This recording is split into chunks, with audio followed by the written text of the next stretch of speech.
بسم الله الرحمن الرحيم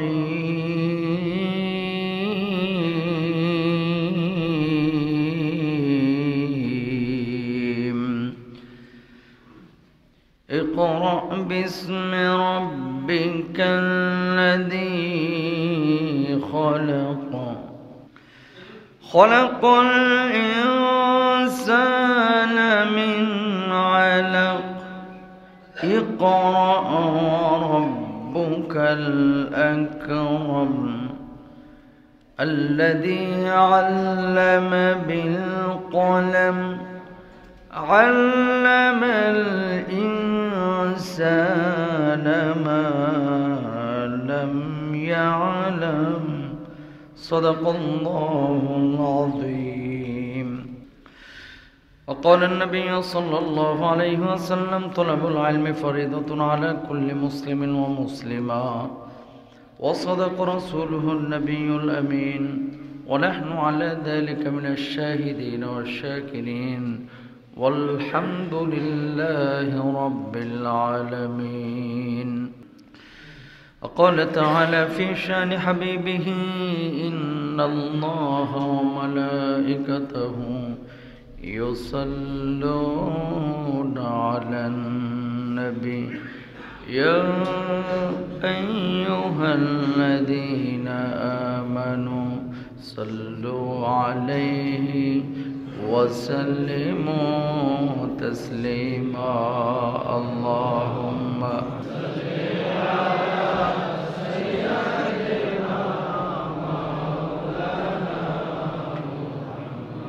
وعلى آله سيدنا مولانا محمد لا إله إلا الله لا إله إلا الله لا إله إلا الله لا إله إلا الله لا إله إلا الله لا إله إلا الله محمد رسول الله صلى الله عليه وسلم.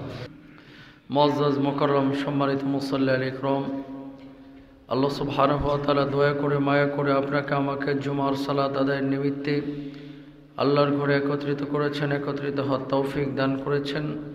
কালিমাত শুকর আদায় করে হৃদয় মন জবানকে উজাড় করে সমস্বরে সবাই বলি আলহামদুলিল্লাহ। এমন একটি সূরা, এমন একটি আয়াত আপনাদের সামনে তেলাওয়াত করা হয়েছে, যে সূরা এবং আয়াত তেলাওয়াতকৃত আয়াত প্রায় 5টি আয়াত তেলাওয়াত করেছি। এই 5টি আয়াত দিয়ে আল্লাহর নবী সাল্লাল্লাহু আলাইহি ওয়াসাল্লামের উপরে ওহী নাজিল শুরু হয়েছিল। আলহামদুলিল্লাহ বলেন।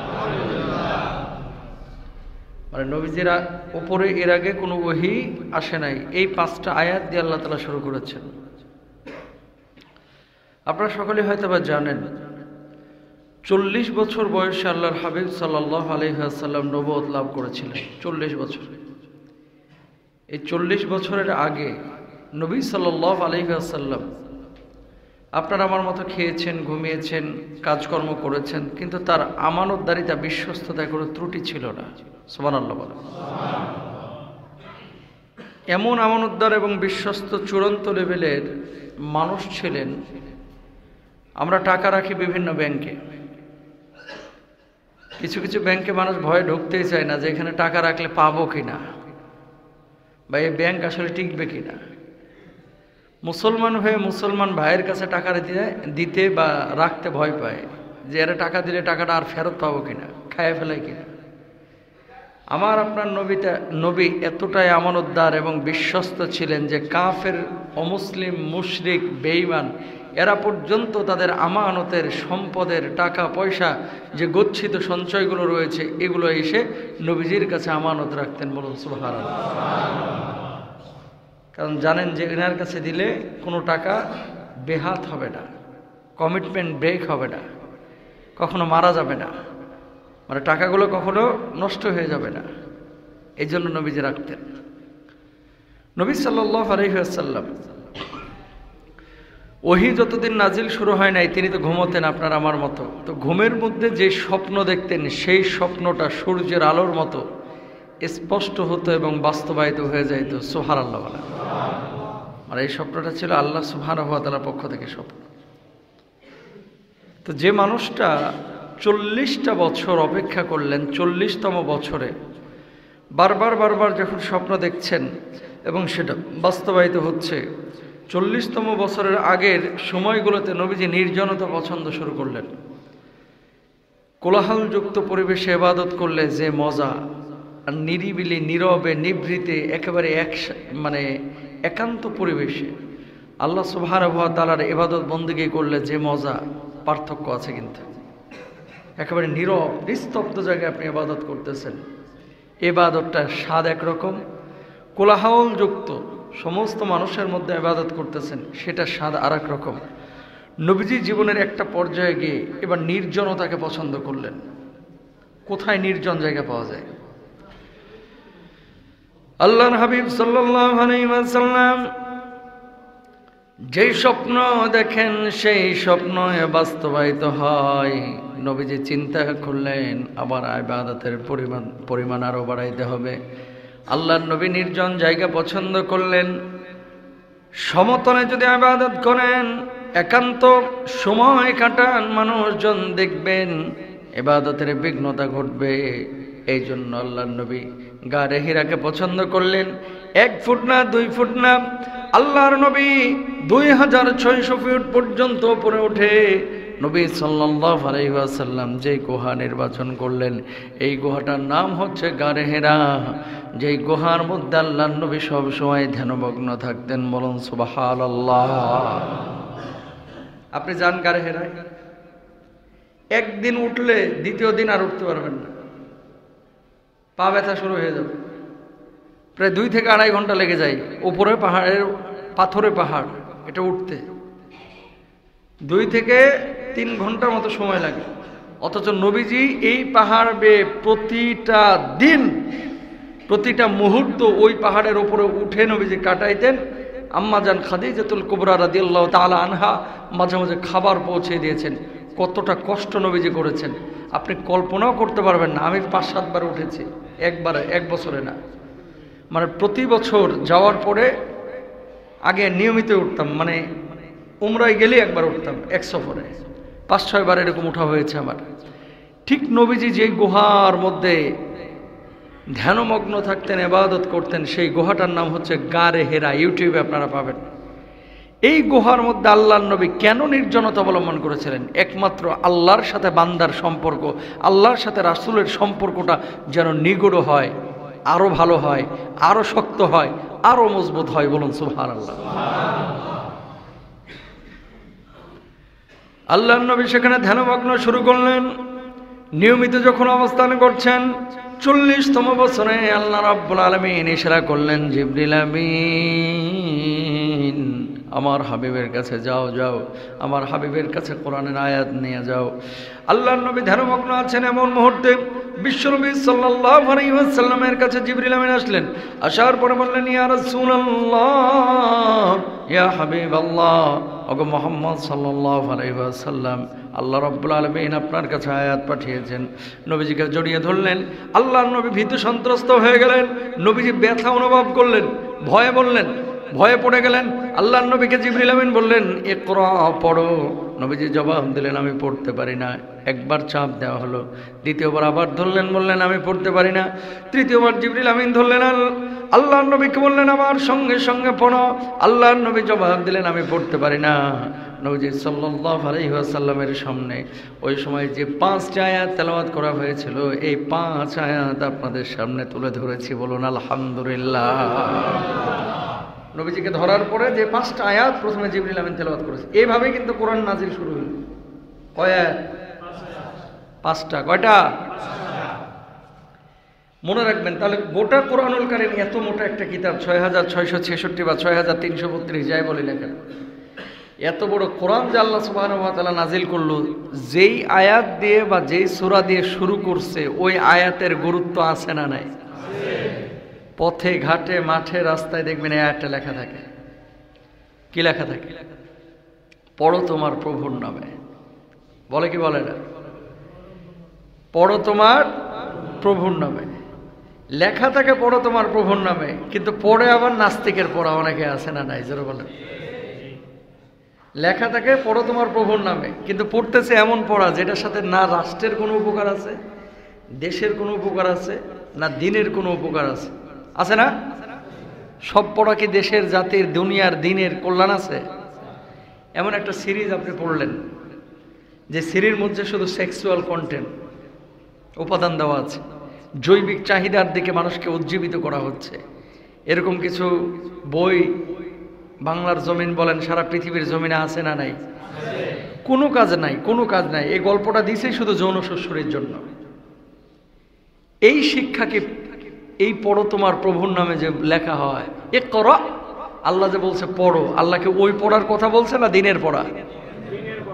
যেই পড়া, দিনের পড়া মানে কি বুঝছেন এখানে? দিনের পড়া মানে হচ্ছে শুধু কোরআন হাদিস পড়া না, যেটা আল্লাহর জন্য কাজে লাগবে, নবীর জন্য কাজে লাগবে, দিনের জন্য কাজে লাগবে, যেটা মানুষের কল্যাণে কাজে লাগবে, রাষ্ট্রের কল্যাণে কাজে লাগবে, দেশের কল্যাণে কাজে লাগবে, মনুষ্যত্বর কল্যাণে যেই দিন এই এলেমটা কাজে লাগবে, সেই এলেমের কথা আল্লাহ তাআলা বলেছেন। সুবহানাল্লাহ বলেন। রব্বুল আলামিন কি বলছেন খেয়াল করেন, ইকরা বিসমি রাব্বিকাল্লাযী খলাক খলাকাল ইনসানা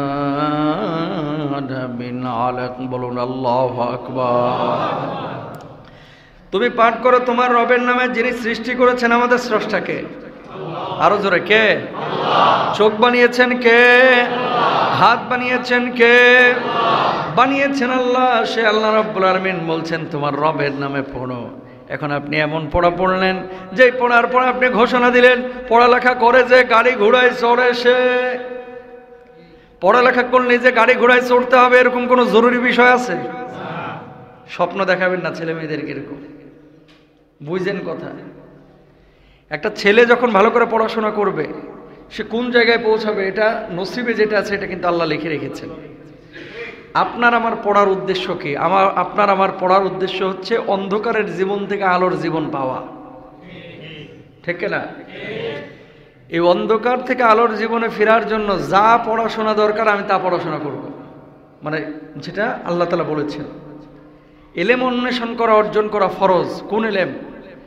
দ্বীনের এলেম, যেটা শেখা বা শিখলে মানুষের কল্যাণ হয়, আল্লাহর দ্বীনের কল্যাণ হয়, নবীকে চেনা যায়, আল্লাহকে চেনা যায়, ইসলামের কল্যাণ হয়। এই যে ডাক্তারদের চিকিৎসা বিজ্ঞান, মানুষের কল্যাণ হয় না? হয়। ইঞ্জিনিয়ারিং যারা পড়ে, বড় বড় বিল্ডিং বানাচ্ছে, রাস্তাঘাট বানাচ্ছে, মানুষের কল্যাণ হচ্ছে। অবশ্যই এগুলো সওয়াবের কারণ হবে। আর এমন পড়া পড়ছেন যেখানে মানুষকে আস্তিক থেকে নাস্তিক বানাইছে, এই পড়া দিয়ে জান্নাত তো দূরের কথা, জান্নাতের গন্ধও পাওয়া যাবে না, জাহান্নাম হবে। ঠিক কিনা ভাইরা? এবার আপনাকে সিদ্ধান্ত নিতে হবে। কখনো ছেলে মেয়েকে কথা বলবেন না যে পড়ালেখা করে যে গাড়ি ঘোড়ায় চড়ে সে, এটা বলবেন না। কেন বলবেন না এবারও শুনেন। পড়ালেখা করবেন দেশের জন্য, জাতির জন্য, রাষ্ট্রের জন্য, দিনের জন্য। পৃথিবীর আপনার এলাকার সব শিক্ষিত ছেলেমেয়েরাই কি সরকারি চাকরি পায়? এটা সম্ভব? কেন সম্ভব না বলেন তো? 8 কোটি 10 কোটি পোলাপান যুবক, সবাই যদি সরকারি চাকরি দেয়, সরকার বেতন দেবে কোত্থেকে? এটা সম্ভব না। আর রিজকু মাকসুমুন, একটা জিনিস আমরা ভুল বুঝি, রিজিকটা বন্টিত। পৃথিবীর সব শিল্পপতি কিন্তু সরকারি চাকরিজীবী না। আপনার এলাকার সব ধনী মানুষগুলো কিন্তু সরকারি চাকরিজীবী না, বরঞ্চ গরিবই বেশি সরকারি চাকরিজীবী। কথা বলেন না কেন? সরকারি চাকরি করে কোটিপতি হওয়া ঠেলা আছে যদি বাম ডান খেয়াল না করে। হারাম বা ঘুষখোরদের কথা ভিন্ন, ওরা তো আউট অফ সায়েন্স, ওরা ওরা ওরা সাবজেক্টের বাইরের বিষয়। যারা ঘুষ খায়া, ওই বকশিস লইয়া, ওই আরেকজনের টাকা মারিয়া, ফাইল আটকায়া, পিস্তল ঠাকায়া, কলম আটকায়া, এরকম যারা টাকা পয়সা কামায় এদের কথা ভিন্ন। বৈধভাবে সরকারি চাকরি করিয়া যদি প্রধানমন্ত্রীও হন, শিল্পপতি, প্রধানমন্ত্রীর বেতন কত? 3.5 লাখ। আচ্ছা মানলাম 4 লাখ। 4 লাখ যদি হয় তাহলে 4 বারণ কত? 48 লক্ষ টাকা পার ইয়ার ইনকাম। একজন প্রধানমন্ত্রীকে আপনার আমার মতো তুরাক বাসে ঝুলে যায়? এ কথা বলেন, কথা বুঝছেন কিন্তু। ডক্টর ইউনুস কি এখন তুরাগ বাসে এই উত্তরা থেকে আপনার কি বলে আরে নিউ মার্কেট যাইতে পারবে বা মালিবাগ যাইতে পারবে? পারবে না। 4 লক্ষ টাকা যার বেতন সরকার প্রধানের, তার খরচ কিন্তু 4 লাখ না আরো বেশি, কারণ তার সিকিউরিটির বিষয় আছে, আদার্স অনেক বিষয় থাকে। যে কথাটা বলতে চাচ্ছি, সরকারি চাকরি করলেই রিজিক সুন্দর হবে বিষয়টা এরকম না। রিস্কের ফয়সালা জমিনে হয় না, আসমানে হয়। আপনার টার্গেট থাকবে হালাল ওয়েতে উপার্জন করা আর আল্লাহর জন্য এলেম অর্জন করা। রিস্ক আমি চেষ্টা চালাবো, ফয়সালা আল্লাহর ওপর হবে, আল্লাহ তাআলা করবেন। তাওয়াক্কুল আল্লাহর ওপরে করব। একটা সাগরের নীল তিমি প্রতিদিন 8 টন গোশত খায়। কয় টন? বোঝে নাই বাঙালি। 8 টন মানে 1 ট্রাক গোশত একটা নীল তিমি খায় প্রতিদিন। 1 ট্রাক গোশত। গোটা দুনিয়ায় নীল তিমি তো মাত্র একটা। বুঝে রয়েছে? কয়টা? একটা না একাধিক? হাজার হাজার নীল তিমি আছে। এই নীল তিমিগুলোকে 1 ট্রাক করে গোশত যিনি খাওয়াচ্ছেন তিনি কে? ও কি সরকারি চাকরি করে? ব্যবসা বাণিজ্য করে? বনের সিংহকে আল্লাহ গোশত খাওয়াচ্ছে। সিংহ কি ঘাস খায় না গোশত খায়? তা আপনি দেখি মাসে 3 দিন গোশত খান, আর সিংহ দেখি 3 বেলা খায়। কথা কয় না? ইশারা কার? ভাত চাল এগুলো নীল তিমি খায় না, এরা খায় খালি গোশত টাইপের জিনিস। বুঝতে পেরেছেন? তো একটা নীল তিমিকে যদি 1 ট্রাক গোশত দিতে পারে, হাজার হাজার বনের বাঘ সিংহকে যদি আল্লাহ সুবহানাহু ওয়া তাআলা প্রতিদিন 3 বেলা 4 বেলা করে গোশত খাওয়াইতে পারে, আপনি আমি 3 বেলা পারতেছি না কেন? মাসে 2 দিন 3 দিন কেন গোশত খাচ্ছি? আপনি বলবেন আমার টাকা আছে, আমি এমনি খাই না, শরীর খারাপ তাই।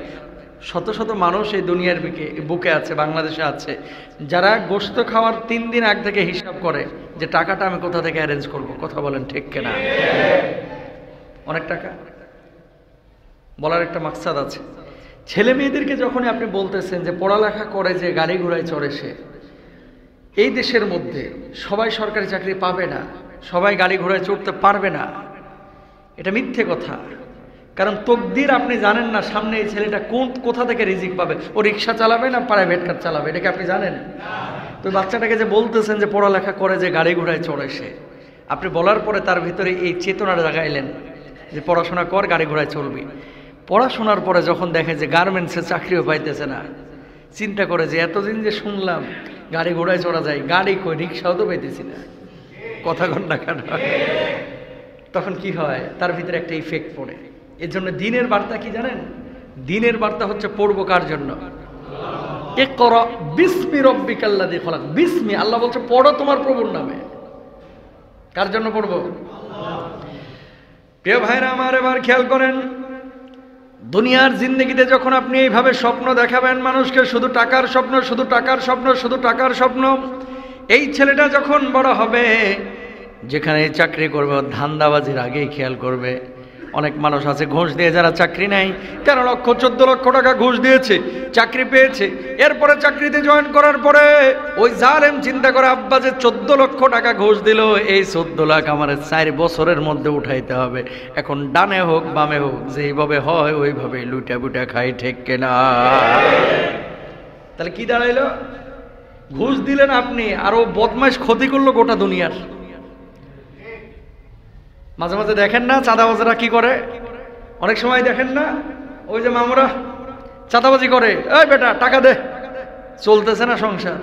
স্যার বেতন তো পান, টাকা পয়সা নাই স্যার। কয় টাকা আছে? 20 টাকা আছে, ওইটাই দে। কথা বলেন না কেন? 20 টাকা আছে, ওইটাই দে, ছাড়বে না। ও কাকা, আপনি 20 টাকা খাইলেন না, জাহান্নামের আগুনকে পেটের মধ্যে ঢুকাইলেন। কথা বুঝতে পেরেছে? এখানে যতগুলো মানুষ বসে আছেন, 95% মানুষ, 95% মানুষ, শুধু আপনি বলে না, আমি বলে না, গোটা দুনিয়া একই চিত্র।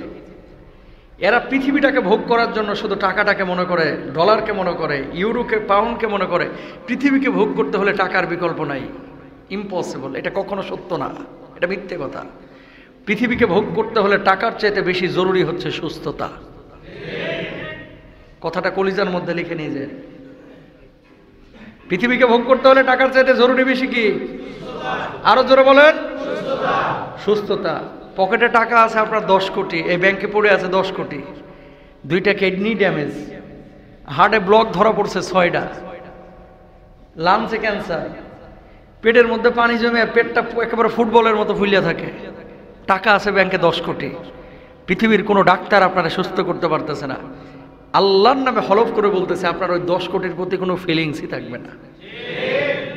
কেন থাকবে না জানেন? ফিলিংস তখন থাকতো এই 10 কোটি যদি আপনারা সুস্থ করতে পারতো। আপনি জানেন না কত নখ আমাদের কাছে আসে। আমার তো 2টা লোক রাখা আছে শুধু ফোন রিসিভের জন্য। আপনাদেরকে নতুন করে চেনানোর তো কিছু নাই, অনেক দিন আপনাদের সাথে।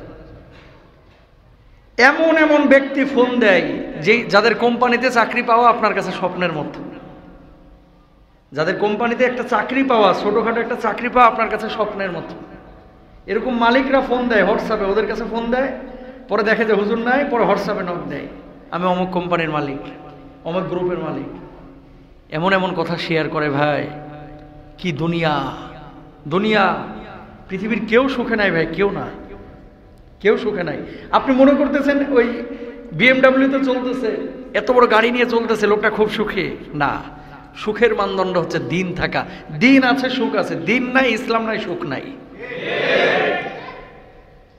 হাজার হাজার কোটি টাকার মালিক। আমি বাংলাদেশের একজন শিল্পপতি গেছিলি, মেয়ে পশ্চিমের এক দেশে থাকে, কোন দেশ বলবো না, 2টা কিডনি শেষ।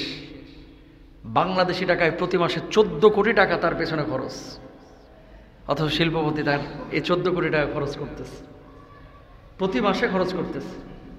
মেয়েটা দেখতে সুন্দরী, বিয়ে শাদী হচ্ছে না, হয় না, কে বিয়ে করবে? সারাক্ষণ গাড়ির মধ্যে মেশিন নিয়ে চলতে হয়, যে কোনো সময় দুর্ঘটনা ঘটে যাবে। একটা বার নিজের বিবেককে জিজ্ঞেস করেন তো, আপনারা যে খালি ওপর মহলে তাকান, আরেকজনের বাড়ির দিকে, গাড়ির দিকে, সম্পদের দিকে, এই জিনিসটা তাকান না কেন? যে ওর মেয়ের মতো যদি আমার মেয়েটা এরকম বিপদগ্রস্ত হইতো, ও ঘোড়ার ডিম আমার দরকারই নাই, টাকা পয়সা, আল্লাহ তুমি আমার সুস্থ রাখো, ঠিক কিনা? আমরা কি রাখো? চাইবেন না আল্লাহর কাছে? সবসময় মাল চাইেন না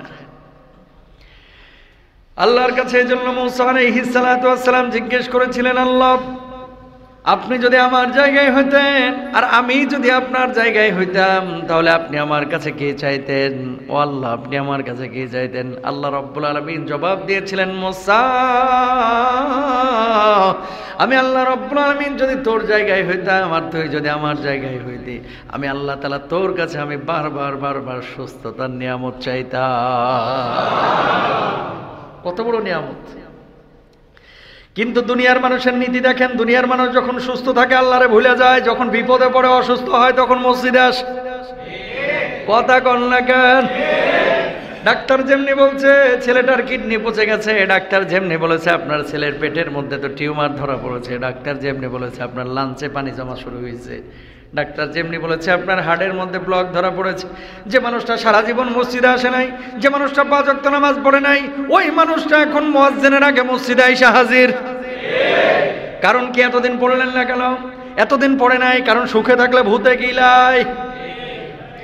এতদিন নামাজ পড়লো না, সুস্থ থাকলো, এতদিন কোরআন পড়লো না, সুস্থ থাকলো, এতদিন আল্লাহরে ডাকলো না, আল্লাহর বিপক্ষে অবস্থান নিল।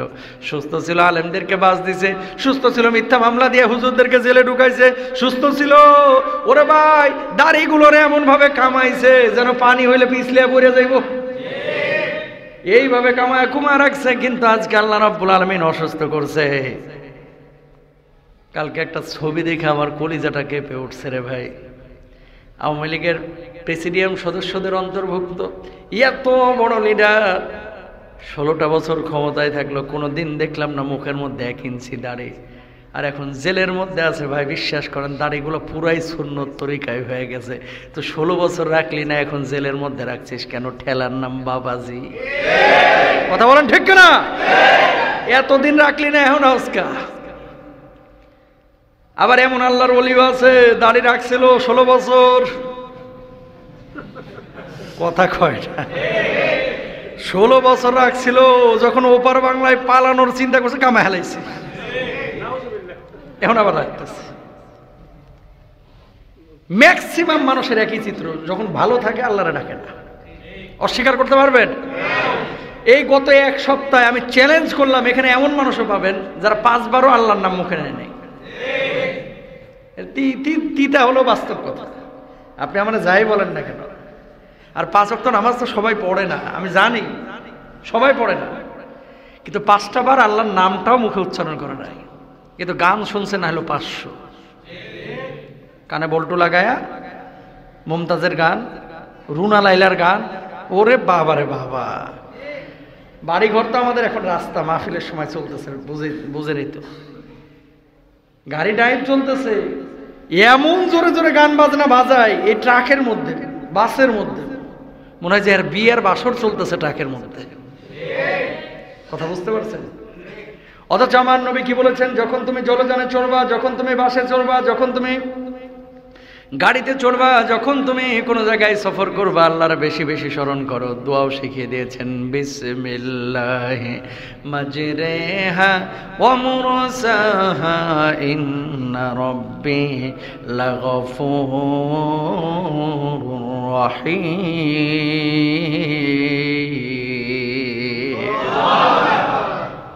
নৌকায় চড়ার দোয়া এটা, স্টিমার লঞ্চে যখন চড়বেন, ফেরিতে যখন চড়বেন, এই দোয়া আল্লাহর নবী বলেছেন পড়তে। আল্লাহ রাব্বুল আলামিন সূরা সম্ভবত হুদের মধ্যে আয়াত নাজিল করেছেন 12 নম্বর পারা 5 নম্বর পৃষ্ঠা। আল্লাহ তাআলা বলেছেন এই দোয়াটা করার জন্য, এই দোয়াটা পড়ার জন্য লঞ্চে, স্টিমারে, জাহাজে। আর যখন বাসে চড়বেন তখন কি দোয়া পড়বেন? সুবহানাল্লাযী সাখখারা লানা হাযা ওয়া মা কুন্না লাহু মুকরিনীন।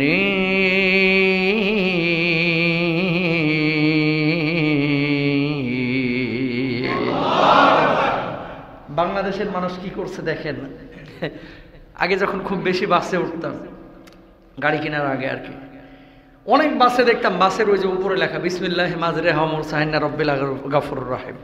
তো একদিন হেল্পারে জিজ্ঞাসি ড্রাইভারে, ওই যে পাবলিক বাসের, যে এই যে দোয়াটা ভাই লিখছে, এটা এখানে লাগাইছেন কে? এটা তো লঞ্চের দোয়া, লঞ্চের দোয়া বাসে লাগাইলে কাম হইব? কব হইছে, একটা হইলে হইছে। কথা বোঝেন নাই? কোন জায়গার দোয়া কোন জায়গায় ফিটিং করে লাইছে বাইরে, দেখছেন? লঞ্চের দোয়া, নৌকার দোয়া, ফেরির দোয়া যদি বাসে লাগান হইব? কয় একটা হইলে হইছে।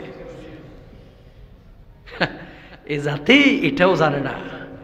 তাকান, এই যে জাহাজটা চলতেছে, লঞ্চটা চলতেছে, ফেরিটা চলতেছে, এই যে গাড়িগুলো চলতেছে, এগুলো কিন্তু আপনি মনে করতেছেন ইঞ্জিল টেনে নিয়ে যাচ্ছে। ওরে ভাই, তেল যদি আল্লাহ মাটির নিচ থেকে না দিত, আপনার ইঞ্জিল ঘুরতো না, ঘুরতো না। ঠিক না? গ্যাস যদি আল্লাহ না দিত, ইঞ্জিল ঘুরতো না। তা আল্লাহ বলতেছে আমি যে দিলাম, একটু শুকরিয়া আদায় করবি না রে বদমাইশ। কিন্তু দুনিয়ার মানুষের নীতি কি খেয়াল করেন? وجرين بهم بريح طيبة وفرحوا بها جاءتها ريح عاصف وجاءهم الموج من كل مكان।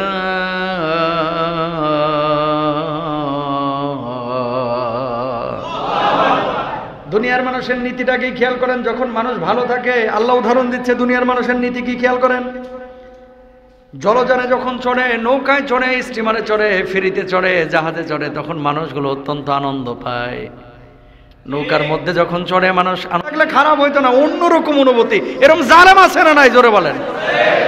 ওই জায়গায় বসে বসে সিনেমা দেখে, নাটক দেখে, আর এখন তো হাতে মোবাইল, গোটা দুনিয়া দেখে, বল্টু কানের মধ্যে দিয়ে নাটক দেখে, সিনেমা দেখে, সব দেখে। একটা বার খেয়াল করে না যে এই যে সাগরটা পাড়ি দিচ্ছি, নৌকাটা যে চলতেছে, লঞ্চটা যে চলতেছে, এত বড় ফেরিটা চলতেছে, এটা চালাচ্ছে কে? মাথায় কি আছে যে একবার যদি এই নৌকাটা ডুবে যায়, ফেরিটা ডুবে যায়, লঞ্চটা ডুবে যায়, আমার কি অবস্থা হবে? নাই। আল্লাহ ওই কথাই বলতেছে, বিরিহিন তাইয়্যিবাতি ওয়া ফারিহু বিহা। যখন নৌকা, স্টিমারে, জাহাজে চলে, মানুষ খুব খুশি হয়। কতক্ষণ? ওয়াজাহুমুল মাউত, যতক্ষণ পর্যন্ত বড় ঢেউ ধাক্কা না মারে ততক্ষণ। কথা কয় এটা? কতক্ষণ? যতক্ষণ বড় ঢেউ ধাক্কা না। পদ্মা নদীর মাঝখানে গিয়েছেন, এমন মুহূর্তে বড় বড় ঢেউ শুরু হয়ে গেল, নৌকাটা কাঁপানো শুরু করলো, ফেরিটা কাঁপানো শুরু করলো, সুনামি শুরু হয়ে গেছে। এখন জাহাজ উল্টে ফেলাইবে, একবার হেলে এদিকে আর একবার দুলে ওইদিকে, কোমর দোলানো শুরু করছে লঞ্চে, স্টিমারে, ফেরিতে। মানুষ তখন কি গান শোনে না? আল্লাহরে ডাকে। কেমনে ডাকে? আল্লাহ ওই কথা বলতেছে। এটা আমার কথা না, সূরা ইউনূসের কথা, 11 নম্বর পারা 10 নম্বর পৃষ্ঠা। রব্বুল আলামিন বলছেন, وظنوا أنهم أحيط بهم دعوا الله مخلصين له الدين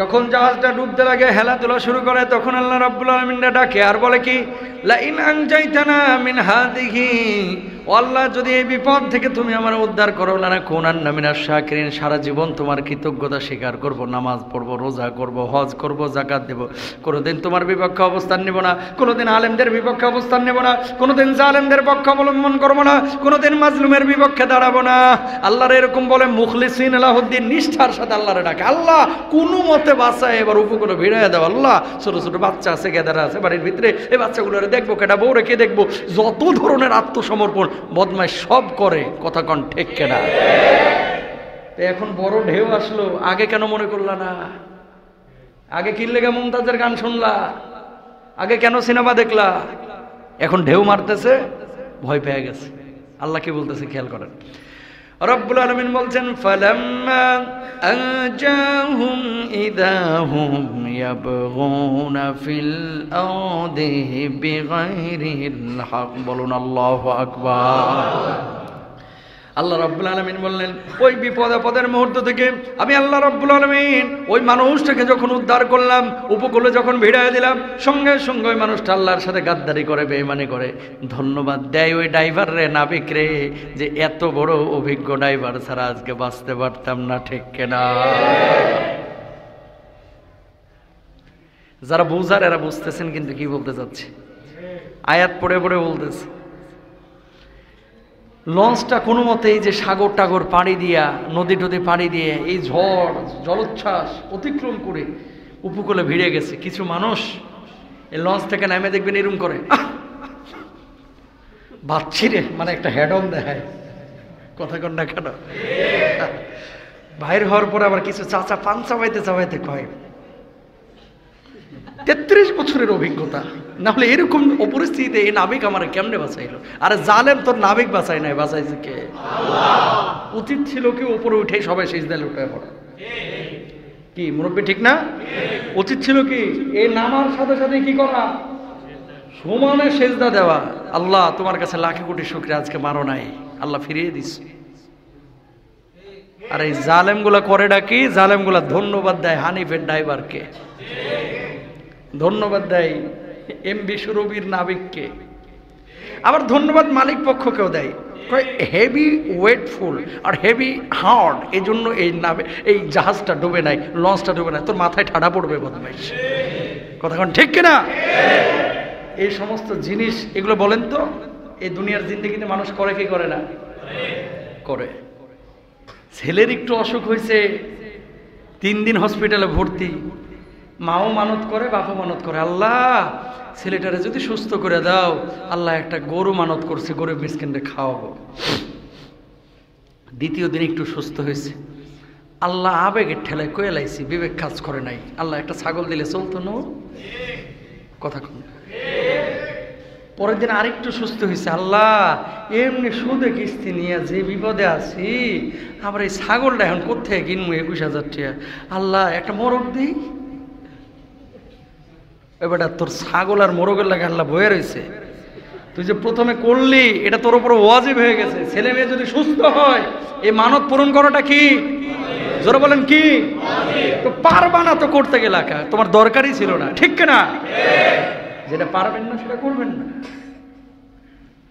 আকাম কুকাম সব কিছু করবে আর আল্লাহ বিপদ দিলে শাস্তি দিলে আল্লাহ তুমি কি আমার ছাড়া আর কাউর দেও না সব বিপদ কেন আমারে দিতে হবে নাউজুবিল্লাহ বলেন তো বিপদ দিবে না কেন এর লেগেই তো আল্লাহ দেয় তাহলে এখান থেকে কি মেসেজ সুখে ডাকবো কাকে দুঃখে ডাকবো কাকে পৃথিবীটা খুবই সংক্ষিপ্ত রে ভাই জীবনের প্রদীপ নিভে যাবে জীবন প্রদীপ শেষ হয়ে যাবে যে জীবনটা আল্লাহ তাআলা আপনাকে দিয়েছেন এই জীবনের মালিক আপনি না এটা আমি না দেখেন বাপটা মারা গিয়েছে আপনার সামনে তাকায় রয়েছে ফেলফেলায় কিভাবে যে রূহটা বাইরে হয়ে গেল টেরও পাইলেন না একদিন আপনিও মারা যাবেন মাটা মারা গিয়েছে আপনার দিকে তাকায় ছিল মা কি যেন বলতে চেয়েছিল পারে নাই রূহটা বের হয়ে গেছে ধরে রাখতে পারেন নাই কয়দিনের জিন্দেগি?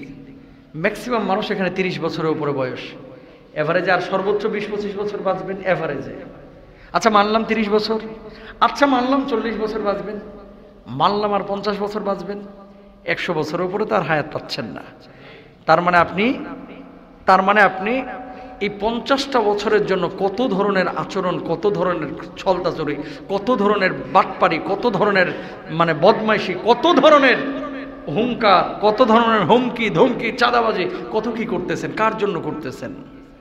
কবরে কিন্তু যাওয়া লাগবে। স্টপ, থামেন, রূহটাকে শুদ্ধ করেন, আত্মাটাকে পরিশুদ্ধ করেন। যতদিন জীবিত থাকবেন আল্লাহর জন্য কাজ করার চেষ্টা করেন। মৃত্যু চলে আসবে ভাই, কার কখন আসবে কেউ জানে না। আমি আজকে বাঁচবো কিনা বিকেলবেলা নিশ্চয়তা নাই, আপনি বাঁচবেন কিনা নিশ্চয়তা নাই। যেহেতু মৃত্যুর নিশ্চয়তা নাই, বাপ দাদা সবাই মারা গেল, আজকে থেকে এই মুহূর্ত থেকে আমরা মৃত্যুর প্রস্তুতি নেব ইনশাল্লাহ। বলেন মরতে হবে। তাহলে কি মেসেজটা হচ্ছে? 1 নাম্বার, কখনো পড়াশোনা বলেন, তারপরে দুনিয়াবি কোনো কাজ, দুনিয়ায় বেঁচে থাকতে টাকা পয়সা অবশ্যই প্রয়োজন আছে, টাকা ছাড়া বাঁচতে পারবেন না, কিন্তু ততটুকুই চাইবেন আল্লাহর কাছে যতটুকু আপনার প্রয়োজন। টাকার চাইতে বেশি চাইবেন আল্লাহর কাছে সুস্থতা। আল্লাহ তুমি সুস্থ রাখো, আল্লাহ তুমি সুস্থ রাখো। সুস্থ থাকলেই ইবাদতে মজা আছে, সুস্থ থাকলেই পারিবারিক জীবনে মজা আছে, সুস্থ থাকলেই দুনিয়ার জিন্দগিতে মজা আছে। অসুস্থ হয়ে যাবেন, কোনো কিছু তো মজা নাই। টাকা থাকবে পকেট ভরা, কিন্তু দুনিয়াকে ভোগ করতে পারবেন না। ছেলে মেয়ে যে দান করেছে আল্লাহ তাআলা, এগুলোকে অ্যাসেট মনে করবেন। এই ছেলে মেয়েগুলোকে, এই যে ছোট ছোট বাচ্চা যারা আছে, আজকে বাপ মা টাকার পেছনে ছুটতে ছুটতে এত ব্যস্ত যে ছেলে মেয়েগুলোকে সময় দিতে পারতেছে না। ছেলে মেয়েগুলোকে যখন আপনি সময় দিতে পারবেন না, এই ছেলে মেয়েগুলো বড় হয়ে নষ্ট হয়ে যাবে। বড় হয়ে ছেলে মেয়ে যদি নষ্ট হয়ে যায়, আপনার চাইতে ব্যর্থ পিতা আর ব্যর্থ মা আর পৃথিবীতে আর কেউ নাই। আবারও বলি, আপনার এই যে সম্পদ, এটা আপনার সন্তান রাখবে কিনা গ্যারান্টি নাই। কিন্তু এই এলাকায় আমি চিনি অনেকেই, আপনারা অনেক পয়সাওয়ালা, এখন হয়তো বা নিজে কিছু করেছেন, ম্যাক্সিমাম বাপের সম্পত্তি বেচে বড় লোক হয়েছেন। হয়তো বা বাপ রেখে গেছিল, অনেকে আছে বাপের ছিল 2 বিঘা, আজকে ব্যবহার করে অনেক শিল্পপতি, অনেক বড় লোক হয়েছেন। ওই বাপটার জন্য এই 2 বিঘা সম্পত্তি যে আপনার জন্য রেখে গেছে, কয়টা টাকা আপনি মসজিদ মাদ্রাসায় দেন, কয়টা দিন আপনি আপনার বাপের জন্য দোয়া করেন, ঠিক আপনার ছেলে মেয়ে আপনার জন্য এমনটাই করবে। আপনি যেমনটা করতেছেন, আপনার ছেলে মেয়ে আপনার জন্য এমনটাই করবে। দরদের ভাইয়েরা আমার, কলিজার টুকরারা আমার, কখনো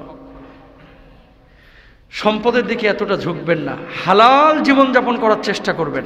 আর বাপ মা যতটুকু সম্পদ রেখে গেছে, এই সম্পদটা কৃতজ্ঞতা স্বীকার করবেন, বাপ মার জন্য কিছু করার চেষ্টা করবেন। কিন্তু বাপ মার জন্য না করে অনেক সন্তান আছে শুধু বেচে, বউ নিয়ে একবার থাইল্যান্ডে যায়, একবার চীনে যায়, একবার কক্সবাজার যায়, আর খালি সেলফি তুলে ফেসবুকে ছাড়ে, বউ নিয়ে মাছ মস্তি করতেছে। 5 বছর পরে টাকাও নাই, কিচ্ছু নাই, বাড়ি বেচে এখন নিজে ভিক্ষুকের মতো করতেছে। এরকম লোক আছে না নাই? আছে। তাহলে সম্পদ এটা আজ আছে কাল নাই, কিন্তু একটা সুসন্তান যদি রাখতে পারেন, এটা ভাই স্থায়ী। কেমন স্থায়ী জানেন? শুনেন, আল্লাহর নবী বলেছেন, ইদা মাতাল ইনসানু ইনকাতা আনহু আমালুহু ইল্লা মিন সালাসাতিন। মানুষ যখন মারা যায়, সব আমলগুলো বন্ধ হয়ে যায়, 3টা আমল তখনও চলমান থাকে। কবরে শুয়ে শুয়ে আপনি সওয়াব পাইতে থাকবেন। 1 নাম্বার, ইল্লা মিন সাদাকাতিন জারিয়াতিন। সদকায়ে জারিয়ার কোনো কাজ যদি করে যান, একটা মসজিদ বানিয়েছেন, একটা মাদ্রাসা বানিয়েছেন, একটা গাছ লাগিয়েছেন মানুষের জন্য, একটা রাস্তা বানিয়েছেন, টিউবওয়েল নির্মাণ করেছেন, পুকুর খনন করেছেন, একটা বাচ্চাকে আপনি পড়াশোনা করিয়ে মানুষ করেছেন, এই বাচ্চাটা, এই ইতিমটা, এই ছেলেটা, এই গাছটা, এই মসজিদটা, এই মাদ্রাসাটা, এই রাস্তাটা, যতদিন মানুষ সেটাকে ব্যবহার করবে, কবরে শুয়ে শুয়ে আল্লাহ রাব্বুল আলামিন আপনার আমলনামায় সেই সওয়াবের ব্যবস্থা করে দেবে। আপনি শুয়ে শুয়ে পেতে থাকবেন সওয়াব। আপনি বলবেন যে হুজুর, এমন জায়গায় গাছটা লাগাইছি যে জায়গায় কোনো মানুষ নাই, ফল তো খাইতে পারে না। দেখেন হাদিসের মধ্যে কি আসছে, পশু পাখি কিন্তু অনেক সময় ফল খায়। খায় কি খায় না? এই পশু পাখি যে ফলটা খাচ্ছে, এই পশু পাখির ফল খাওয়ার কারণে আল্লাহ আপনার আমলনামায় সওয়াব রেখে দেবেন।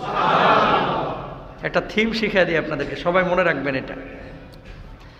আপনারা কিন্তু লং ড্রাইভে যান, জার্নিতে যান, অনেক সময় গ্রামগঞ্জে বছরে 1-2 বার হলেও তো আপনারা যান ঘুরতে টুরতে।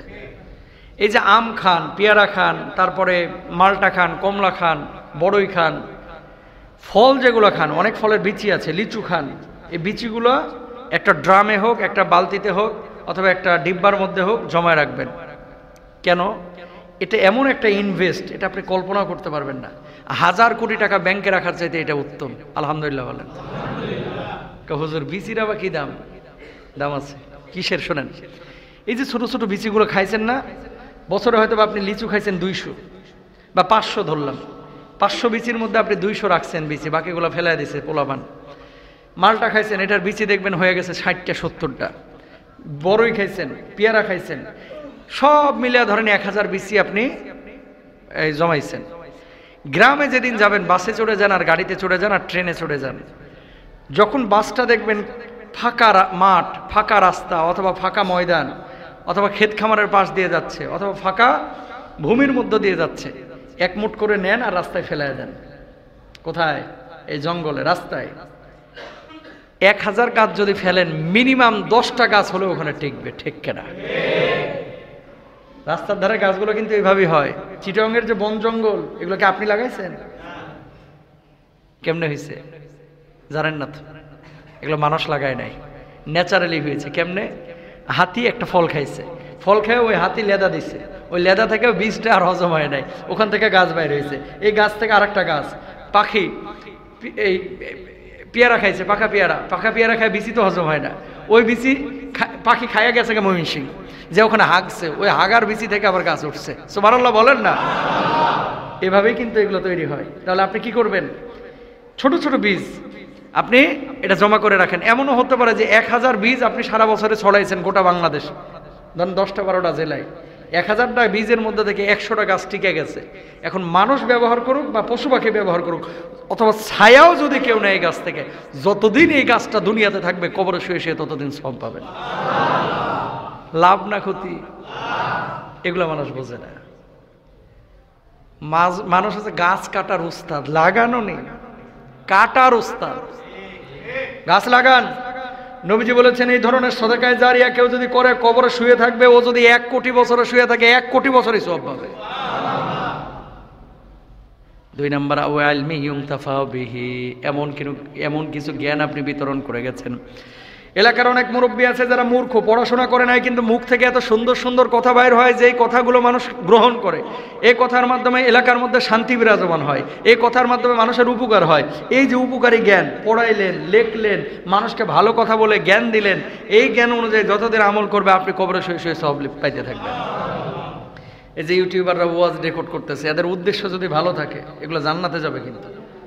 কিন্তু অনেক ইউটিউবারের উদ্দেশ্য ভালো না তো, খালি উদ্দেশ্য মাল কামানো। আর অনেকের উদ্দেশ্য হচ্ছে দিন প্রচার করা। মাল কামাবি বেটা, মাল কামাবি না কেন? অবশ্যই কামা, কিন্তু উদ্দেশ্যটা হইতে হবে আল্লাহকে খুশি করা। বক্তার উদ্দেশ্য হইতে হবে কারে খুশি করা? আল্লাহর উদ্দেশ্য করা। কমিটির উদ্দেশ্য হইতে হবে কারে খুশি করা? আল্লাহ। মুসল্লির উদ্দেশ্য হবে কারে খুশি করা? আল্লাহকে। যদি উদ্দেশ্য এটা থাকে তাহলে আল্লাহ রাব্বুল আলামিনের জান্নাতে সে যাবে, এবং এই কাজগুলো সাদাকায়ে জারিয়া উপলক্ষ হিসেবে কাজ করবে ইনশাআল্লাহ। 2 নম্বর গেল। 3 নম্বর, আল্লাহর নবী বলেছেন ওয়ালাদিন সালিহিন ইয়াদউলাম, এমন সুসন্তান যদি দুনিয়ার জিন্দেগিতে কেউ রেখে যায়, যে সুসন্তান বাপ মার জন্য দোয়া করেছে, বাপ মা মারা গিয়েছে, দোয়া করেছে রব্বির হামহুমা কামা রব্বায়ানি সগীরা। আল্লাহু আকবার বলেন। আল্লাহ, আমার বাপ মা আমার যেভাবে লালন পালন করেছে তুমি সেইভাবে লালন পালন করো। আপনার ছোট্ট কাল, আপনার যে বাল্যকাল, এই বাল্যকালে আপনার বাপ মা অনেক কষ্ট করেছে ভাই, অনেক কষ্ট, অবর্ণনীয় কষ্ট করেছে আপনার মা আপনার জন্য, আপনার বাপ আপনার জন্য। অধিকাংশ বাপ মা আজকে যারা আপনারা বাবা হয়েছেন, বাপ না হলে বাপের কদর বোঝা যায় না, মা না হলে মায়ের কদর বোঝা যায় না। আজকে বুঝতে পারছেন যে আমার বাপ আমার জন্য কত কষ্ট করেছে, অথচ বাপটা আজকে কবরে শুয়ে আছে। এই বুঝটা আরো 10 বছর আগে হইলে ভালো হইতো, ঠিক কিনা? অধিকাংশ মানুষের দুঃখের সময়গুলো বাপ দেখে যায়, মা দেখে যায়, সুখের সময়গুলো বাপ মা দেখতে পায় না। কত রাত মাকে ঘুমাইতে দেন নাই, কত দিন মাকে ঘুমাইতে দেন নাই, কত রাত বাপ মাকে কষ্ট দিয়েছেন, আজকে সেই বাপ মা কবরে। আল্লাহর নবী বলছে, কোন সুসন্তান যদি বাবা মার জন্য আল্লাহর কাছে দোয়া করে, আল্লাহ আমার বাপ মাকে তুমি মাফ করে দাও, আল্লাহ ছোটবেলায় আমারে যেমন কোলে পিঠে করে মানুষ করেছে, তুমি আমার বাপ মাকে কবরের জিন্দেগিতে এরকম একটা সিচুয়েশনে, একটা পরিস্থিতিতে রাখো, জান্নাতি পরিবেশে রাখো। আল্লাহর নবী বলছেন, কোন সুসন্তান সৎ কাজ করে, ইবাদত বন্দেগী করে বাপ মার জন্য এভাবে দোয়া করলে আল্লাহ রাব্বুল আলামিন ওই সন্তানের দোয়া কবুল করেন, গ্যারেন্টি আছে। আল্লাহু আকবার। হুজুর দোয়া করলে কবুল আছে কিনা গ্যারেন্টি নাই, পীর সাহেব দোয়া করলে কবুল হবে কিনা গ্যারান্টি নাই। এই কমিটি, এই সভাপতি, মুয়াজ্জিন, ইমাম দোয়া করলে, খতিব দোয়া করলে কবুল হতেও পারে, নাও পারে, গ্যারান্টি দেওয়া যাবে না। কারণ আল্লাহর ইচ্ছা, কবুল করতেও পারে, নাও করতে পারে। গ্যারেন্টি আছে বাপ মা যদি সন্তানের জন্য দোয়া করে, সন্তান যদি বাপ মার জন্য দোয়া করে, যদি সৎ হয়, আল্লাহ রাব্বুল আলামিন ওই দোয়া কবুল করেই করে। আল্লাহু আকবার। সুসন্তান রাখেন, বাচ্চা কাচ্চা বড় দামি সম্পদ, এগুলোর পিছনে বেশি সময় দিবেন ইনশাআল্লাহ। বলেন আরো জোরে বলেন চেষ্টা করবো না সবাই? আল্লাহ কবুল করুন, বলুন আমিন। একটা প্রশ্ন এসেছে, ইমাম সাহেব আমার বললেন একটু আগে, প্রশ্নটা আলোচনা করি, আজকে শেষ 2-3 মিনিট। বলা হয়েছে যে কবরস্থানে কেউ যদি আবাদ পানি করে, ফল ফলাদির গাছ বা বৃক্ষরোপণ করে, এই ফল খাওয়া যাবে কিনা এবং আবাদ পানি করা যাবে কিনা, এই প্রশ্নটা এসেছে। বাংলাদেশে গ্রাম অঞ্চলে অনেক গোরস্থান আছে যেখানে সম্পত্তি হচ্ছে 2 বিঘা বা 1 বিঘা বা মনে করেন 40 কাঠা 50 কাঠা, বিঘার চাইতেও বেশি। এরকম যদি গোরস্থান থাকে, গোরস্থানের সাইডে ফাঁকা জায়গা যেখানে কবরস্থান নাই, ওই জায়গায় যদি আবাদ পানি করা হয়, এটা জায়েজ আছে।